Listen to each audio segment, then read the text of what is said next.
சின்ன லாஜிக்கில் பாருங்க சார், 2024 மோடி வேணும்னு நாங்கள் எல்லாரும் ஒன்றுச்சு இருந்து தான் 18% ஓட்டு வாங்கினோம். எடப்பாடி பழனிசாமி தன்னோட நெத்தியில் இருக்கிற ஊதிகளை எல்லாம் அழிச்சுக்கிட்டு சிறுபான்மையினர் ஓட்டு வேணும்னு சொல்லி மோடிக்கு எதிரான ஓட்டுகள் 21% வாங்கினார். வேணுங்களா? அந்த 21%ஐயும் இந்த 18ஐயும் கூட்டி பொதுக்குழுல கணக்கு சொல்லுவார் 41%. அப்போ இவரை எப்படி நம்ம ஏத்துக்கிட முடியும்? நீங்க சொல்லுங்க. மோடி வேண்டான்னு சொன்ன ஓட்டும் மோடி வேணும்னு சொன்ன ஓட்டும் பாஜக, மோடிங்கிறது பாஜக வேண்டான்னு சொல்ற ஓட்டும் பாஜக வேணும்னு சொல்ற ஓட்டும் எப்படி சார் சேரும்?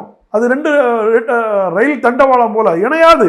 நீங்க நல்லா புரிஞ்சுக்கிட்டீங்கன்னா இணையாத ஓட்டை எப்படி இணைப்பாங்க? மோடி வேண்டான்னு சொல்லி நீங்க எதிர்த்து நின்ன பிறகு தமிழ்நாட்டுக்கு எடப்பாடி வேணும்னு சொல்லி எந்த பாஜக ஒரு உணர்வுள்ள தொண்டனா அது எடப்பாடியை முதல்வராக ஓட்டு போடுவானா? அதுதான் நாங்க கேட்கிறோம். போட மாட்டோம்ல. அண்ணாமலையே போடுவாரா? இன்னைக்கு ஒரு 10 பேர் வெற்றி பெற்றிருப்பாங்க. இணைஞ்சிருந்தால் 10 எம்பி கிடைச்சிருக்கும் தமிழ்நாட்டுக்கு. அதை கெடுத்தது யாரு? எடப்பாடி பழனிசாமியின் தான் தோண்டித்தனமான செயல்.